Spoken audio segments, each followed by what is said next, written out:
Vamos receber o missionário número 1 da Quadrangular do Rio Grande do Sul, esposo da pastora Lúcia, pai do pastor Paulo Sérgio e do pastor Paulo César. Ele é natural da cidade de Uruguaiana, no Rio Grande do Sul, e há mais de 50 anos atua na obra. Vamos receber o presidente da Quadrangular do Rio Grande do Sul, missionário Solon Soares.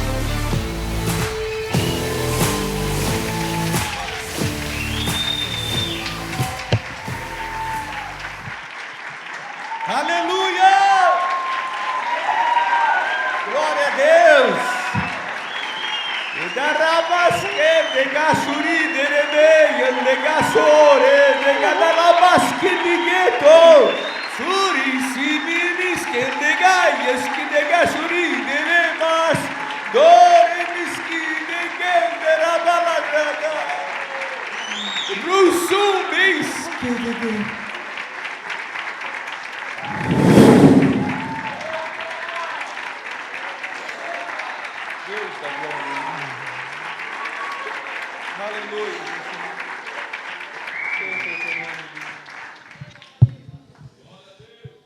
Paz seja convosco.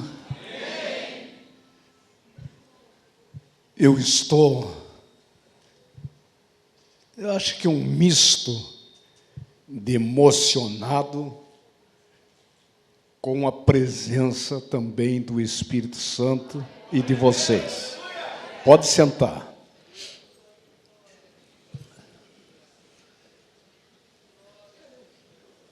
Eu estava aqui sentado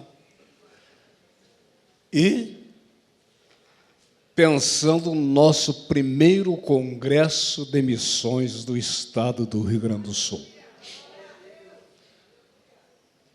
que é diferente dos outros congresso de mulheres, de jovens, de homens, do diaconato,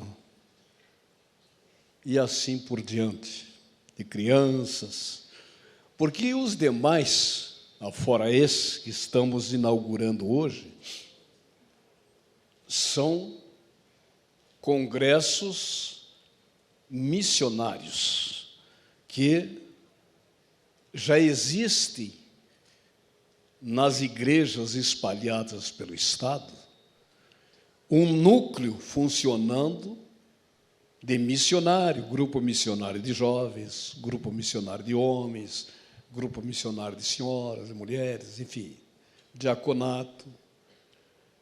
E missões não existe grupo missionário de missões. Eu esperava, nesse congresso, de três, uma expectativa. Primeira expectativa, muito poucas pessoas. Poderíamos ter aqui 50, 60 pessoas. Outra, média presença. Outra, bastante gente. E eu posso classificar, Paulo César, que nós temos para o Congresso de Missões, que não é de grupos missionários, bastante gente.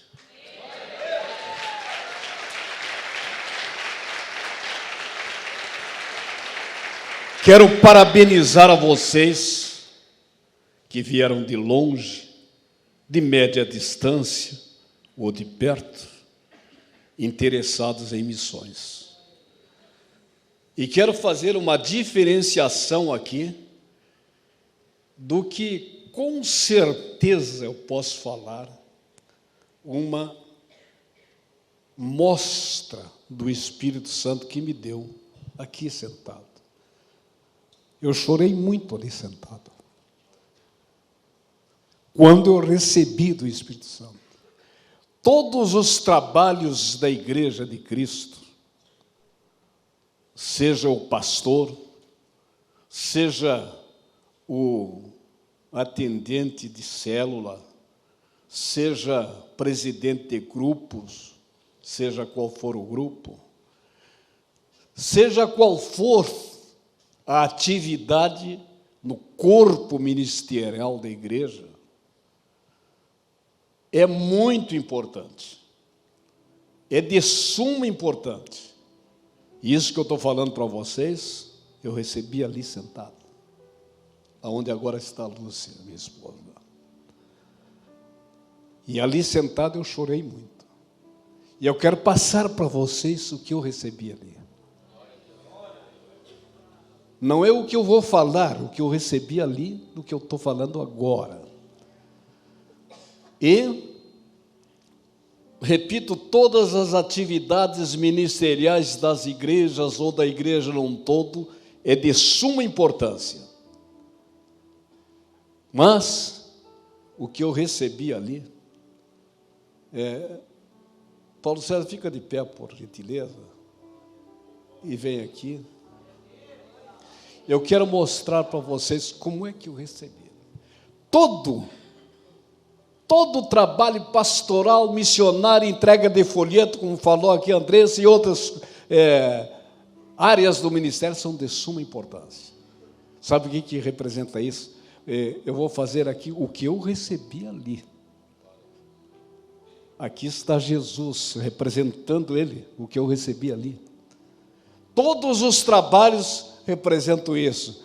Nós estamos abraçando Jesus Cristo. Abraçando Jesus. Mas o trabalho de missões, isso que me emocionou muito. O trabalho de missões, além de dar o abraço, o Espírito Santo me mostrou que, além do abraço, faz isso aqui, ó. Que bom que tem esse fecho que eu possa ilustrar melhor.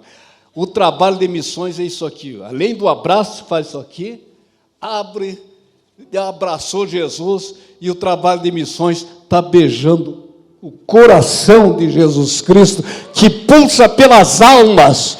O coração de Jesus é almas, é missões. Obrigado, Senhor.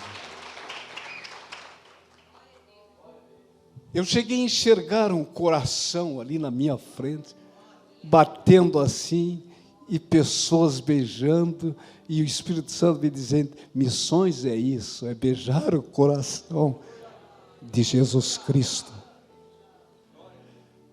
Então, nós vivemos uma época, e ainda estamos vivenciando, em que a igreja, a nossa igreja, não vou falar das outras, vou falar da nossa, e ainda que exista nas outras, mas a nossa igreja, ela, ainda estamos vivendo, repito, ela pauta o ministério em aglomeração de pessoas, em arrecadação de ofertas e dízimos, um percentual elevado ou médio, e a presença dos templos construídos, bem apresentados. E parece ser assim a igreja que Cristo formou e morreu por ela. Essa é uma igreja institucional, uma igreja social, uma igreja que agrada aos olhos humanos. Diga graças a Deus. Mas nós, graças a Deus que estamos, há tempo Deus tem colocado em nossa visão, em nosso coração, essa visão de missão, de interesse pelas almas. Surgiu oportunidades da gente, através do ministério do pastor Paulo César, implantar também em nossa igreja a nossa operação Gedeão. Pessoas que eu me identifico muito, tenho falado isso, com esse trabalho, porque me faz lembrar da minha época, que eu estava palmilhando por aí como missionário. não interessado nisso, naquilo, em conforto, não, dormindo em bancos de igreja, se fosse possível, dormir no chão, no piso, eu e a Lúcia e o Sérgio. E o César tinha ficado lá em Uruguaiana, no quartel. Mas por amor à igreja, a almas, a igreja que Jesus fundou. Não é igreja social e institucional que tem que acompanhar a igreja que Jesus fundou. E hoje nós estamos entrando ou subindo os primeiros degraus da escadaria da igreja verdadeira, a igreja Missões. A igreja que beija o coração de Jesus por almas. Igreja que, como Moody, o grande evangelista, falava: Senhor, me dá almas, senão eu morro. Almas, almas. Às vezes, a igreja institucional está batendo palmas ou cantando e chorando dentro do templo, e os próprios familiares estão a caminho do inferno e eles não fazem nada. Não fazem nada. Deixam que vão para o inferno, se morrem amanhã, vão para o inferno. Mas a igreja, eu estou na igreja. Cadê o seu parente? Eu me lembro, quando eu me converti, lá em Uruguaiana, nós tínhamos um grupo missionário, que hoje eu tenho aqui, na minha proximidade, alguns deles, daquela época. Pastor Edson Versosa, que está aqui em Gravataí, que eu coloquei de superintendente também. Pastor Odilon Pinheira, que está lá na região dele. Que domingo ou sábado, a gente se reunia, grupo de jovens, e se repartia 2, 3 ou mais para cada bairro da cidade, para ir de casa em casa, o que está fazendo hoje a Operação Gideão. E nós íamos às casas, nós nos oferecíamos para fazer uma oração, e às vezes éramos maltratados e corridos até, mas a gente não desistia. E quantas pessoas alegres nos recebiam, e a gente marcava para ir na casa deles, na hora ou antes do culto, para ir junto com eles para a igreja. Gente, hoje é difícil de a gente ver isso, as pessoas não têm tempo para isso, acham muito dificultoso, e Jesus está querendo o teu beijo, o nosso beijo no coração dele, com almas de missões. Eu quero compartilhar com vocês aqui um trecho da Bíblia. E antes quero parabenizar o Paulo César, sua equipe, viu, por esse trabalho que estamos inaugurando aqui. Primeiro Congresso de Missões. A gente viveu um tempo assim, naquela, não vou dizer loucura, naquele entusiasmo.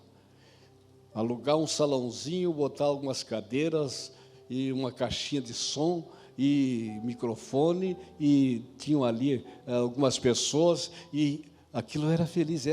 Faz parte daquilo que eu falei antes, a igreja institucional, do abraço de Jesus. Está feita, é bem feito, é bom, Jesus se agrada, mas ele se agrada mais ainda quando a gente ganha as almas para ele. Foi por isso que Jesus morreu. Eu quero compartilhar aqui com vocês o Evangelho de João, no capítulo 5, um trecho ou um texto conhecidíssimo de todos os que leem a Bíblia. A partir do versículo 1, diz assim: depois disto, havia uma festa entre os judeus, e Jesus subiu a Jerusalém. Ora, em Jerusalém há, próximo à porta das ovelhas, um tanque, chamado em hebreu Betesda, o qual tem 5 alpendres.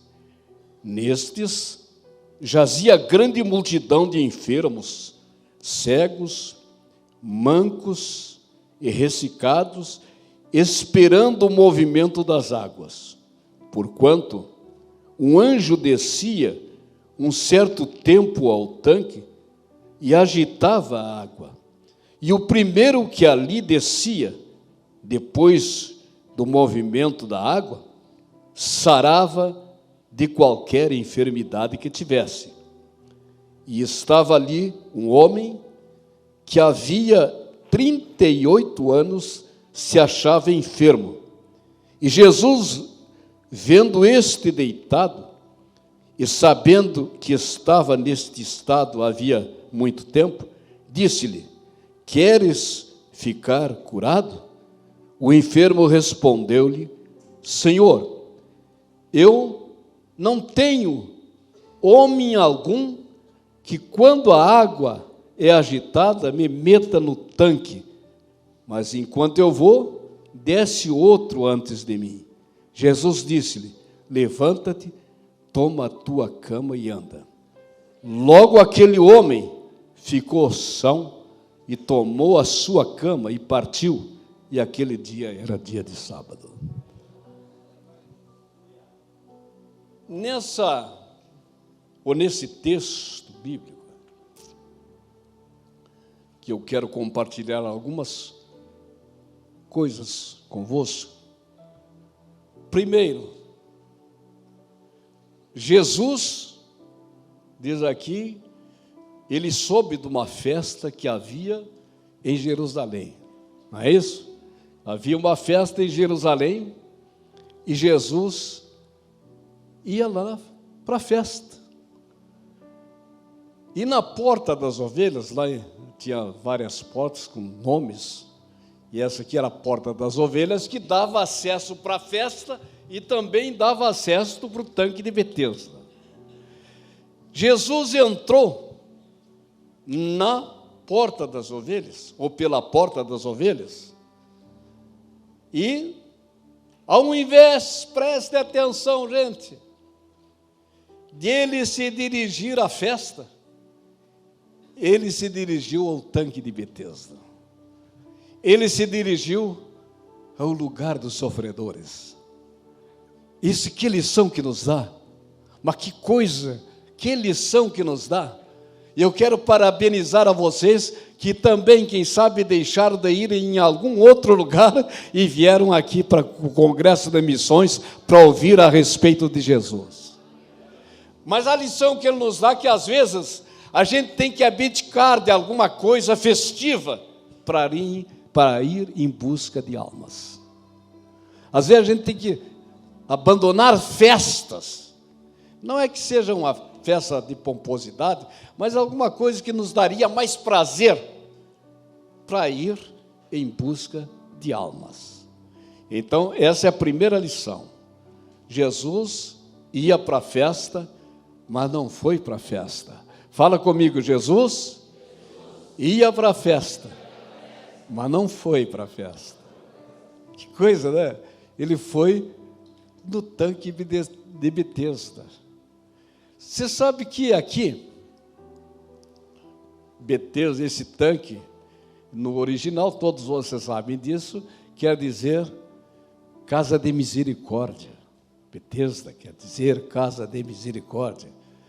Por isso que, a partir da minha cidade, lá em Uruguaiana e outros lugares, tem a Santa Casa de Misericórdia. Aqui em Porto Alegre tem a Santa Casa de Misericórdia. Tem tanque de Betesda, onde os sofredores se encontram, doentes de várias espécies de enfermidades.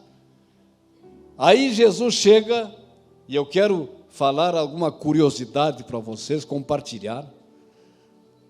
E não quero impor aqui a minha opinião, mas naquilo que eu acredito ser, naquilo que eu aprendi também ser. Primeiro, esse tanque de Betesda, de vez em quando descia um anjo dos céus e agitava as águas, e o primeiro que entrasse ali seria curado de qualquer enfermidade. tinha 5 alpendres, e alpendres quer dizer 5, como se fosse andares, cheio de doentes. Um homem paralítico, há 38 anos, estava lá também. A Bíblia não descreve quem levou ele, como é que ele se virava lá, mas ele estava lá, querendo ajuda de alguém para lhe jogar na água quando fosse agitada. Sem entrar no detalhe, antes de entrar nesse detalhe, eu quero dizer a vocês que tem paralíticos lá no seu bairro, e quem sabe na sua família. Tem paralíticos no seu trabalho, ou na escola, ou na faculdade, esperando que alguém ajude para ele ser jogado no rio de água viva chamado Jesus Cristo. E esse alguém é você, sou eu, somos nós. Eu sei que alguém pode até discordar do que eu vou falar, mas, como eu falei anteriormente, é o que eu creio, o que eu aprendi, o que eu estudei. Você não encontra nesse texto todo uma declaração de alguém que foi curado com as águas do Betesda. Você encontra? Quem é que encontrou aí nesse texto que a Bíblia diz que o primeiro que descesse quando a água era agitada seria curado de qualquer doença? Mas você encontrou na Bíblia isso, que alguém foi curado? Não existe.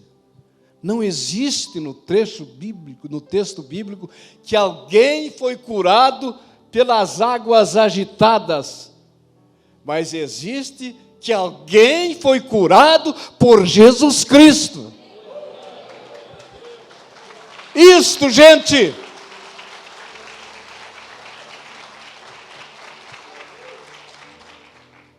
isto quer dizer a agitação do mundo, as águas agitadas, a agitação do dia a dia, a agitação da vida não faz felicidade de ninguém.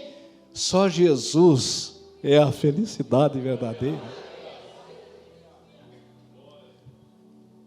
Por outro lado, eu quero compartilhar com vocês de que, cientificamente, por pesquisas, foi comprovado que aquelas águas eram agitadas por um fenômeno natural. Um fenômeno natural da natureza. Mas a crendice popular dizia que era um anjo que descia do céu e agitava as águas. Alguém encontrou nesse texto da Bíblia o anjo que descia, a hora que o anjo desceu? Não existe. Por isso que eu falei antes, você pode até discordar do que eu falo, mas comprovadamente que a água era agitada por um fenômeno natural. E a crendice popular dizia que era um anjo. Gente, enquanto a crendice popular estava enchendo os alpendres de sofredores, quem é que vem a passos lentos?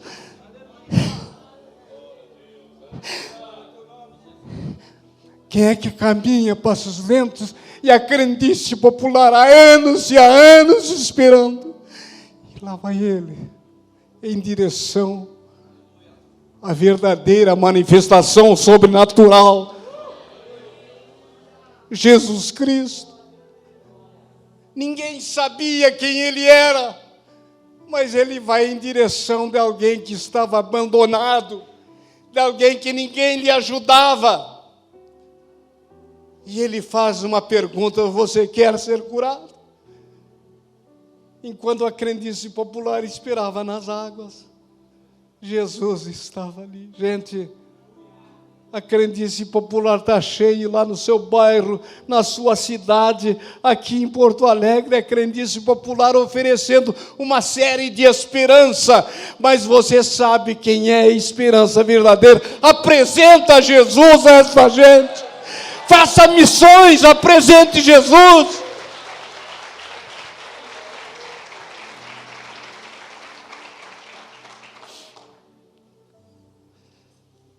Outro detalhe aqui, que eu quero compartilhar com você,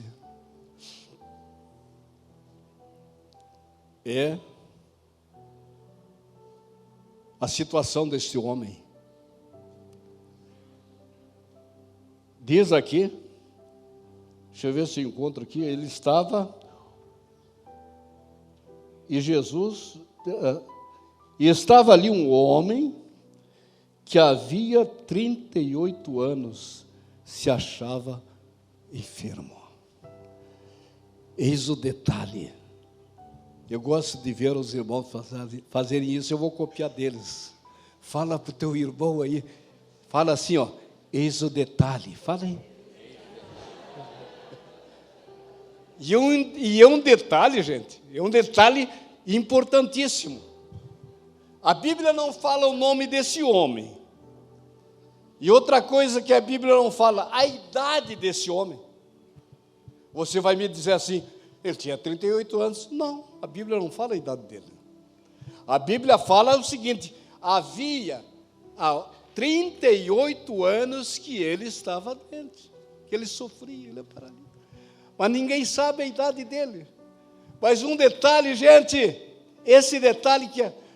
Olha, na verdade são dois detalhes que eu quero compartilhar com você. Um já compartilhei.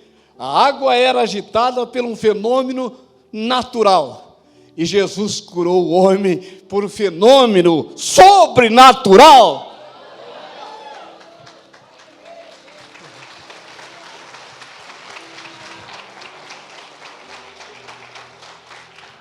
O outro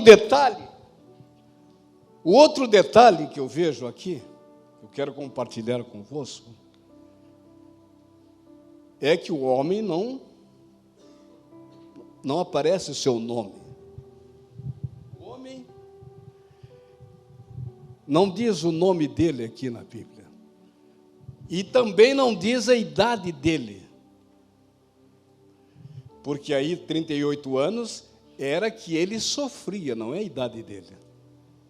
Viu? Guarda isso, lê bem a Bíblia, interpreta bem a Bíblia. Digam graças a Deus.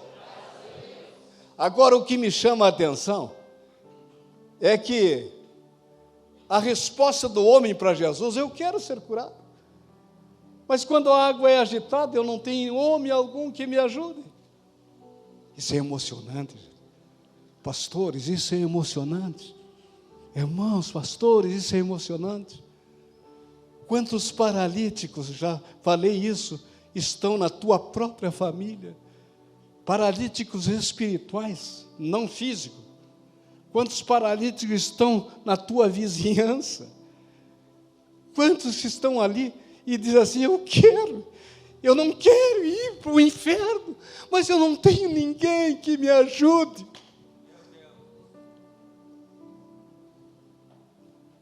Gente,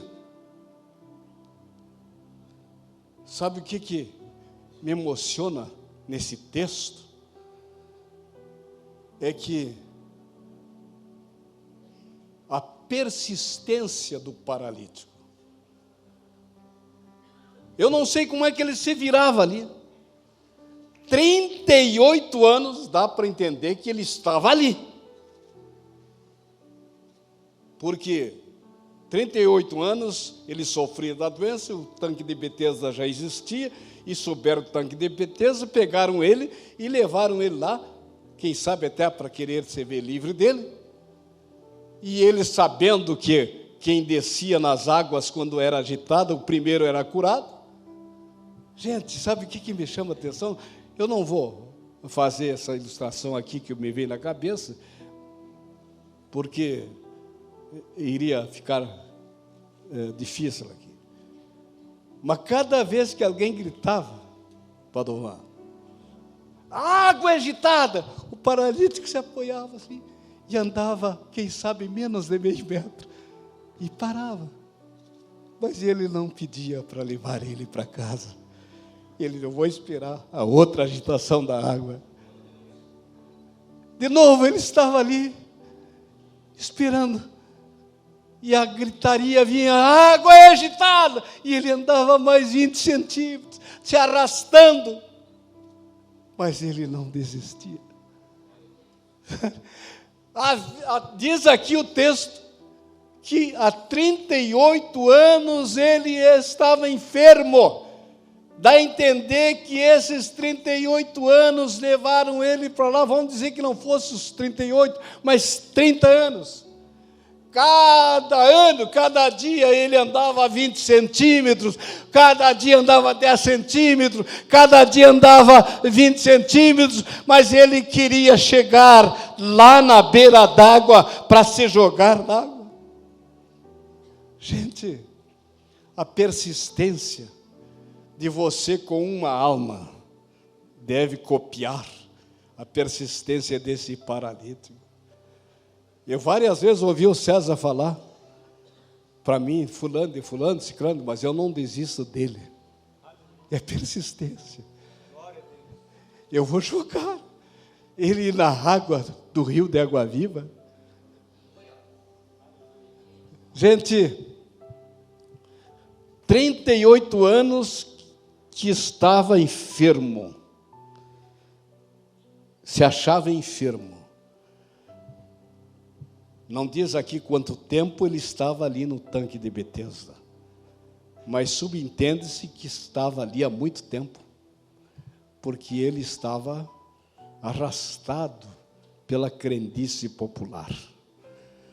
E eu quero, indo agora para a conclusão, dizer a vocês que você veio aqui nesse congresso, entre outras pérolas espirituais que você está recebendo e vai receber, também existe, repito, paralíticos espirituais, que quando não tem ninguém que lhe ajude para chegar na água, que é o rio de água viva, Jesus Cristo, aí surgiu aqueles que amam missões. Vem aqui de novo, Zé.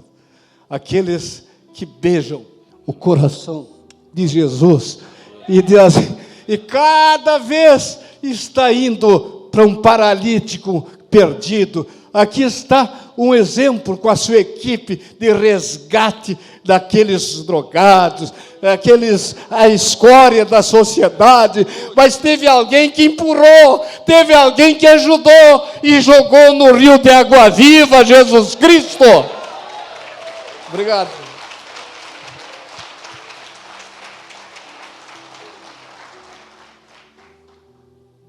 Eu quero encerrar por aqui, dizendo que Jesus está muito contente com você.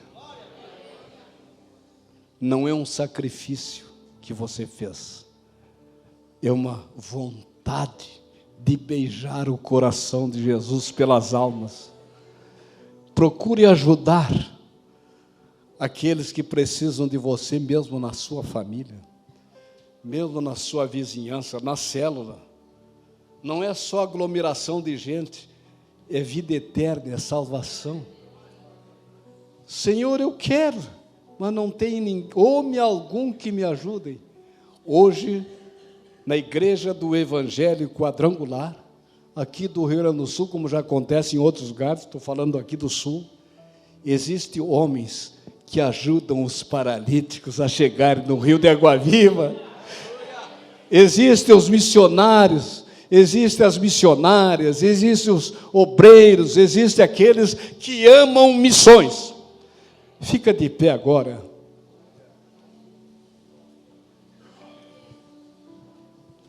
Quero fazer um momento muito sério com você, para que seja coroado esse nosso momento desta manhã na sua vida. A sua vida vai mudar muito mais ainda por amor e missões.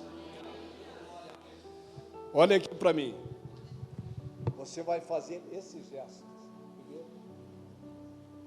Isso, nós estamos ensaiando. Depois você vai fazer, abre os braços, você vai fazer assim. Isso. Esse gesto, primeiro é o abraço que você vai dar em Jesus, que está aí junto com você. O segundo gesto é rasgar a carne de Jesus e beijar seu coração e dizer: Jesus, conta comigo, Jesus. Eu vou te ajudar a salvar almas. Eu vou ajudar o paralítico. Ele não vai dizer que não tem ninguém. Eu vou ajudar ele. Vamos lá então. Abraça Jesus Cristo. Fala um pouquinho com Jesus. Fala alguma coisa para Jesus. Fala alguma coisa para Jesus. Jesus está contente com você. Jesus morreu por almas. A grande missão dele nesse mundo foi as almas. Fala que você também ama as almas, missões. Fala: Senhor, eu amo missões. Senhor, eu amo almas. E agora solta os braços e rasga a carne de Jesus. Com teus olhos fechados, enxerga o coração de Jesus como eu enxerguei, pulsando, batendo de felicidade pelas almas que você ganha e vai ganhar. E agora, faz um gesto de beijar o coração de Jesus. Beija, dá um beijo aí, ó. Beija. E deixa o Espírito Santo te abraçar você. Aleluia, glória a Deus, aleluia. Glória a Deus, glória a Deus, glória a Deus.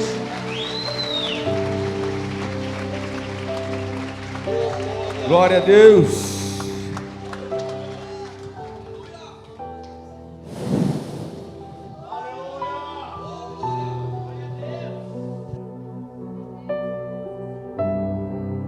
Antes de entregar o mimo ao nosso missionário número 1, vou pedir para o Gessé vir aqui, que estará fazendo essa entrega. Mas não somente a ele, quero que a minha mãe também, a missionária número 1, venha aqui, aquela mulher que é dos bastidores. Quantos missionários dos bastidores nós temos aqui? E esse casal passou um legado para mim,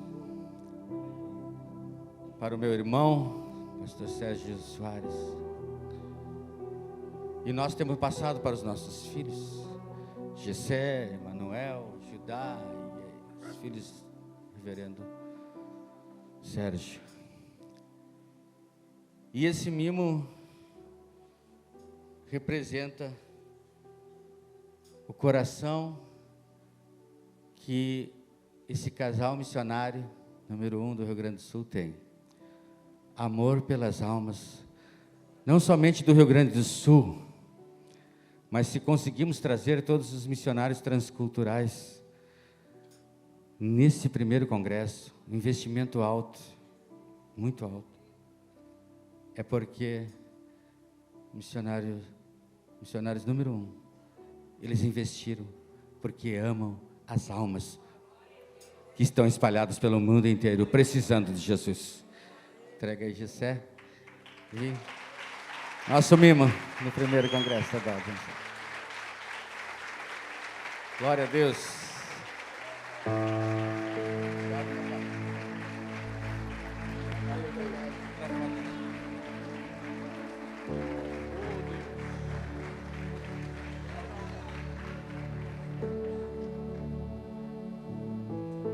Glória a Deus.